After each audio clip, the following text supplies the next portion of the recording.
G'day, I'm Nick from Your QS and welcome to Beyond the Guestimate, our podcast.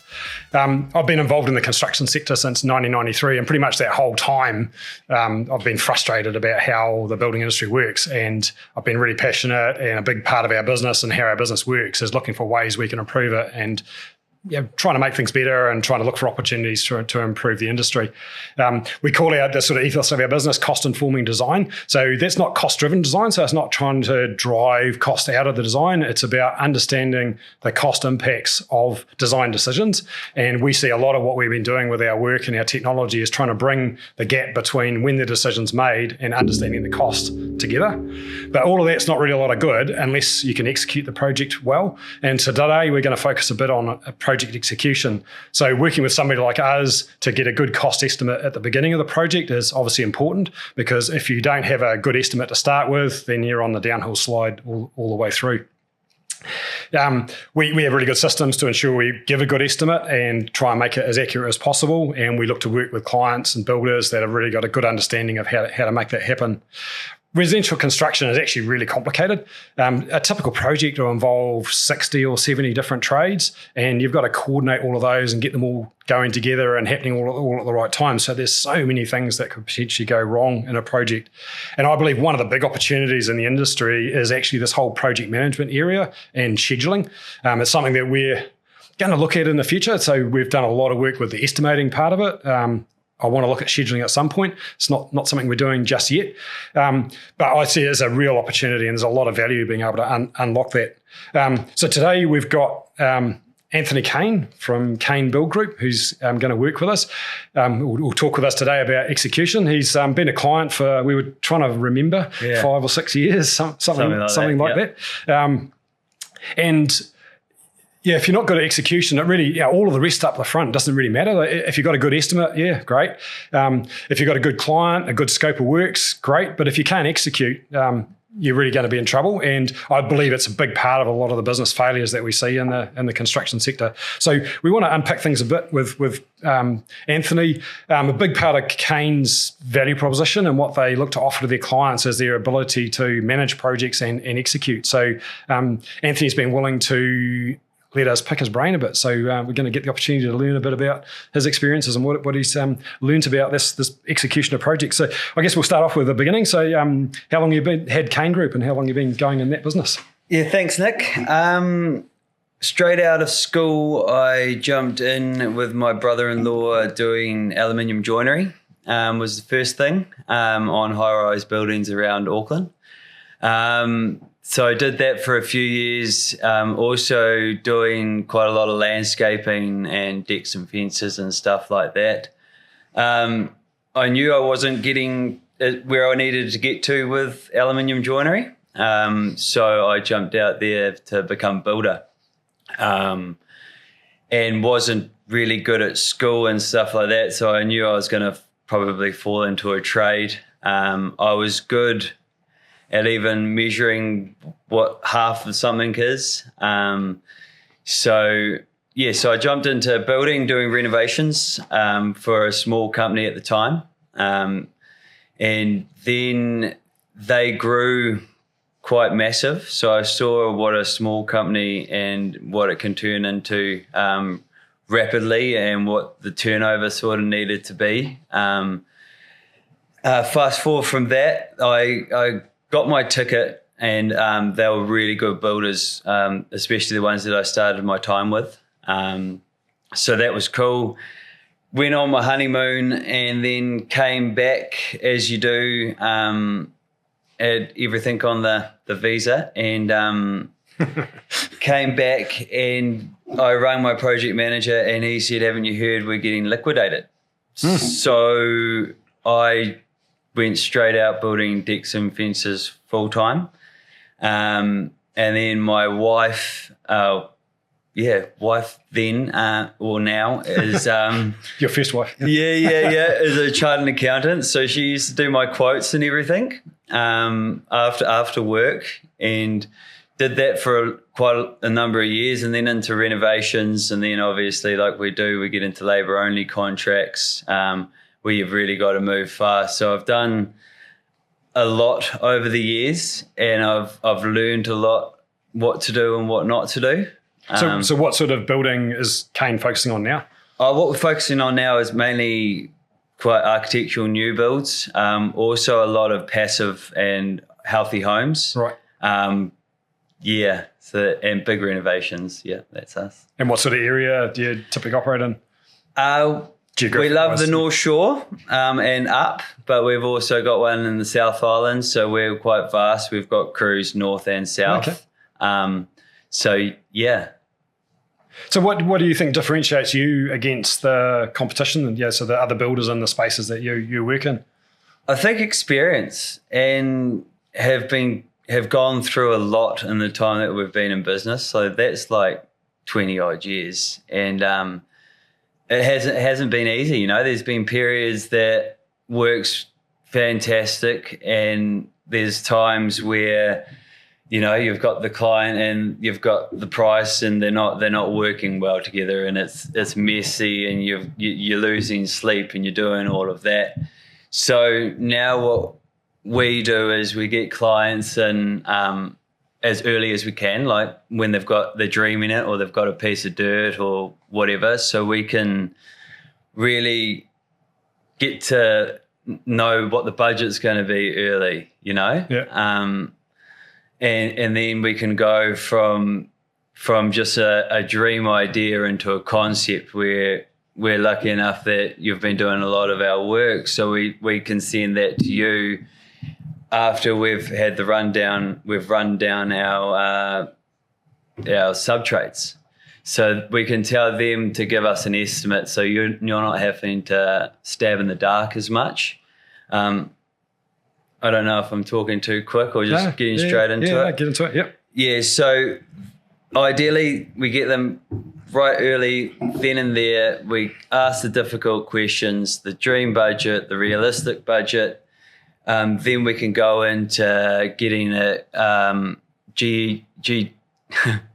geotech, and then get all those prices and tell them that we can stop at any stage. So we're not getting them to spend 100,000 plus on architectural plans yet. Yeah. We're still testing the waters to make sure that this is going to work.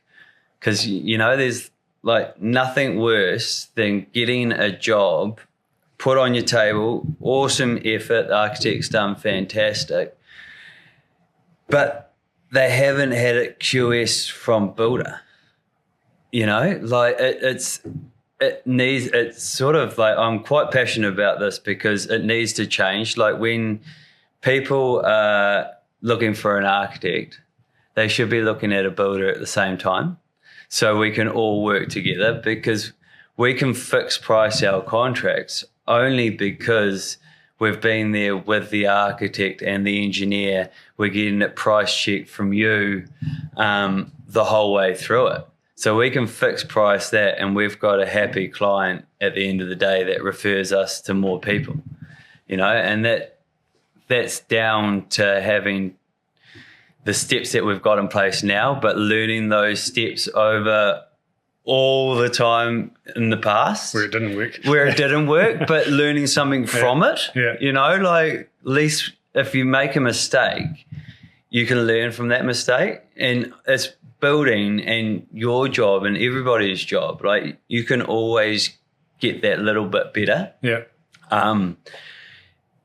So yeah, that's that part. Yeah. So once you got to the point, so you're now at the stage you've established the cost, you've agreed it with the client, you've effectively set a budget on it. So now the project's getting underway. So what's your sort of first steps with kicking off a new project? So we've followed a program called Builder Trend, which is fantastic, like game changer. Any builders are thinking about doing that, do it. It logs everything. So our builders check in every single morning and clock out.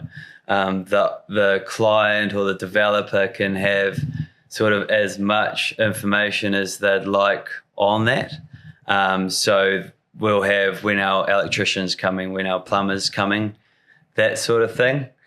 But before we technically start a project, we'll do hazard co, all that stuff, temp fences, make sure the whole setup's to the resource consent.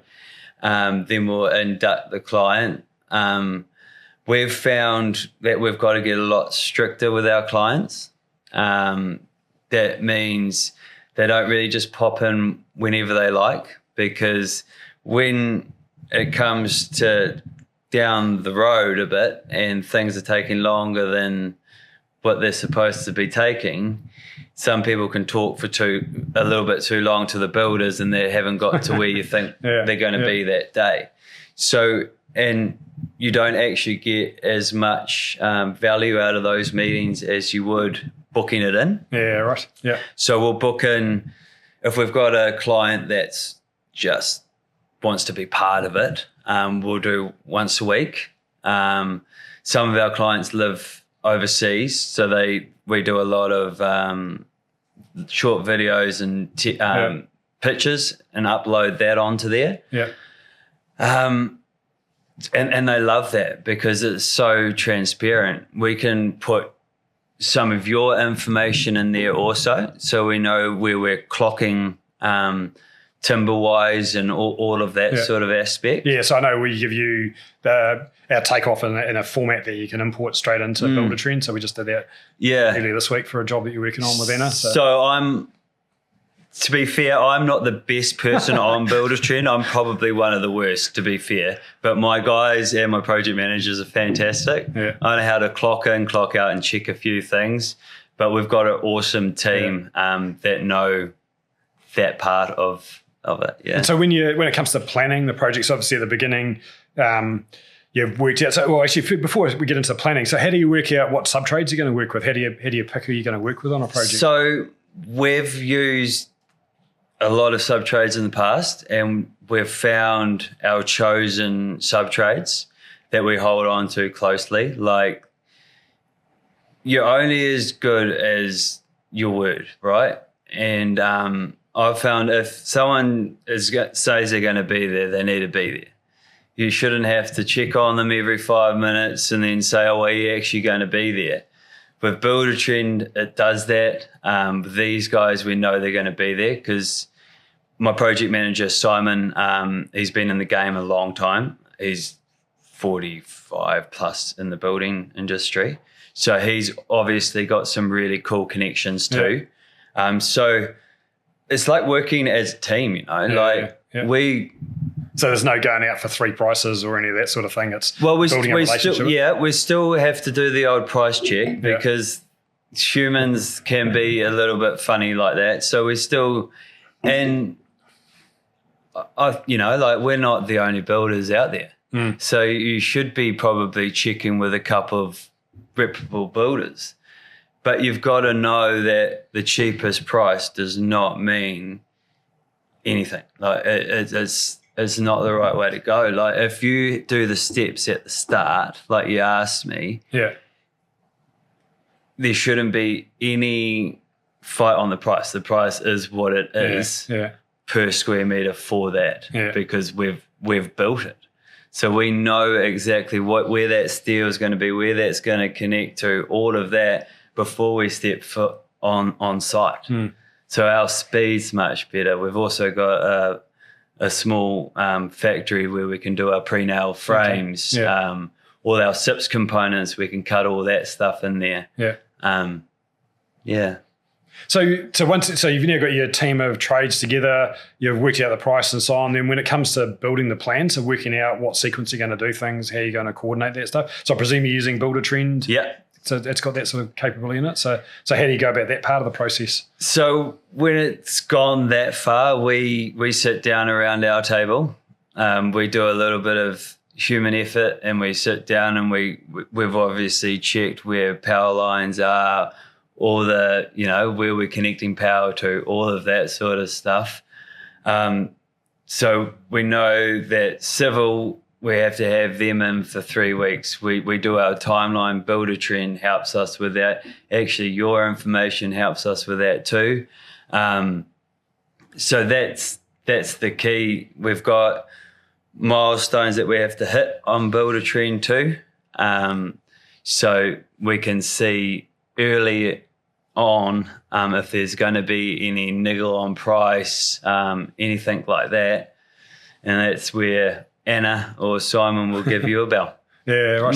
So that's in terms of you're basically tracking both the progress cost-wise, so when you receive the invoices in or whatever, you're matching against the Builder Trend budget, which comes from that initial pricing quoting stage of it. And then you're also tracking the time side of it as well, so where you can start seeing when things are getting off track time-wise. Yeah. So when you see things going wrong, how do you respond to that? How do you start dealing with it? And what sort of things go wrong? Yeah.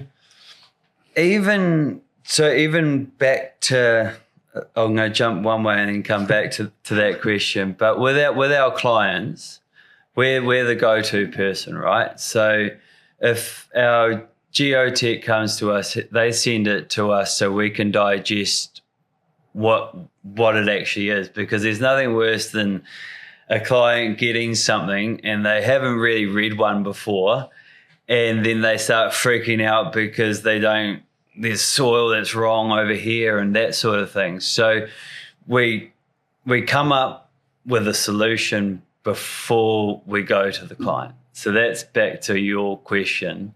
Not just going to the client, here's a problem, and it was the plumber or it was the architect or it was the engineer or whatever, owning the problem and then going, well, there's A, B, and then hopefully we may even have a C there. But if the steps have been crossed, you shouldn't so much have that problem. Yeah.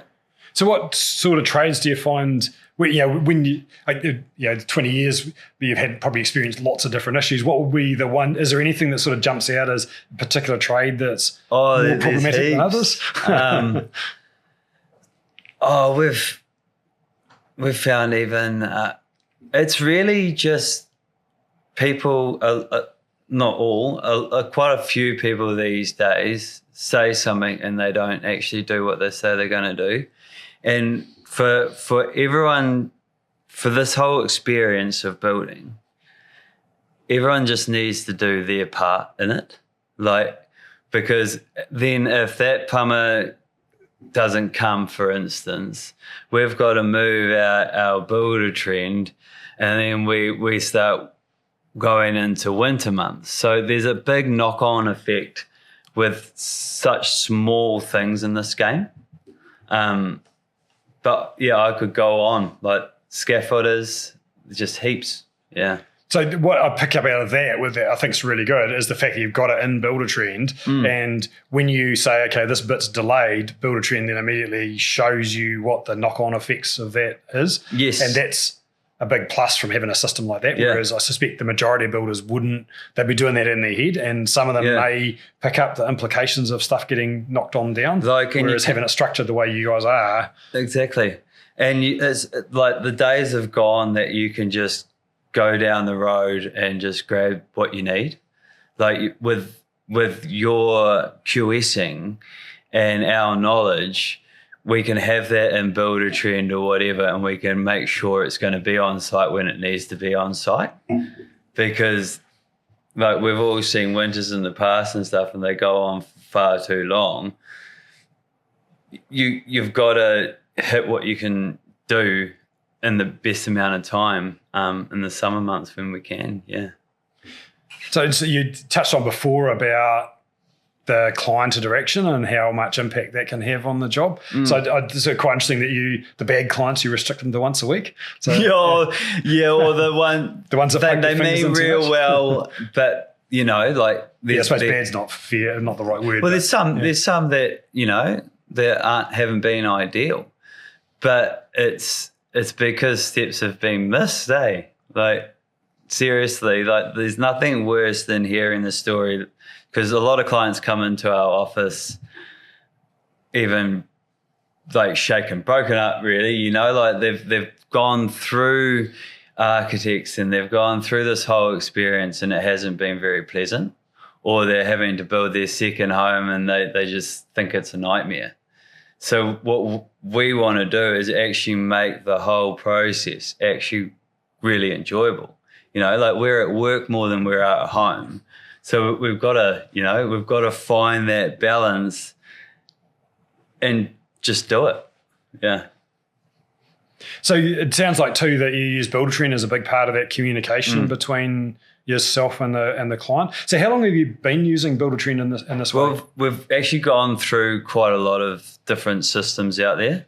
Buildertrend's a while now. I couldn't give you a specific how long, but even our sub-trades are all on it, which is a task in itself. Like you got to just put it out there. Like if it's going to help them help us, let's just do it, you know. And if we've got to spend a little bit of time to set them up and let them know that they haven't done hazard code and they haven't done, you know, the sign-in, because we've all been there in the building game that it's all happy at the start. And then all the sub-trades of, you know, if you haven't done the developing side of the plans, have done their part and they've done their variations, and then the builder's left there at the end. That, you know, that's got to go through it all. So, yeah. So it sounds like it's made a big difference to how your business works. Is it something that sort of happened overnight, or has it been a gradual thing that you've figured out how to use it more and more over time? It's definitely figuring it out. And sticking with it this time and seeing what can actually be done. Like Anna's really good on it, my wife. There's actually a part in there as well that for your leads, so you can specifically have your job and where that lead has got to. So what we've found that we can't be like we used to when we were young and have enough work for now or, you know, 2 months or 6 months down the line. We've got to have consistent work so we can consistently grow in our business, so we can employ the right staff, get the right systems. So when it comes to running things on site, you're saying your guys are logging in and logging out of... Yep. And so how hard was that getting them to the point where they're, you know, doing that, and then how difficult has it been getting them to do it well? Like it's easy to punch some buttons and generate some rubbish, but it's got to be meaningful, it's got to be useful. So how difficult was, I guess, both those things, getting them using it and then getting them using it well? And how did you go about doing that? We've got some old school people out there that are a little bit harder to get into it, but when, you know, you sweeten it up once in a while with a coffee or something like that, they'll get into it. And the younger guys too are, you know, smart on technology and stuff, so they don't mind taking a photo with a little bit of a debrief of what it is.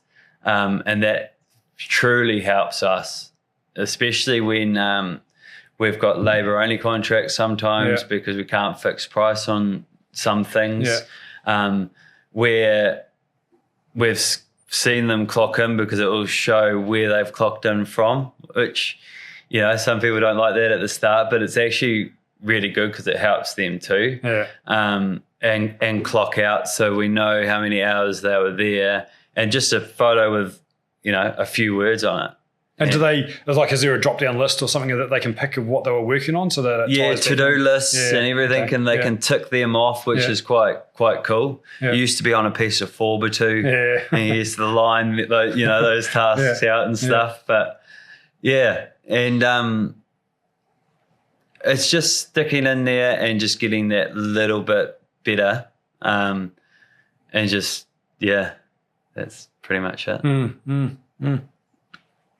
So do you track the time? Yeah, so we estimate how long, so we do a labour calculation and we provide that to you as to our view of how long the work's going to take on things.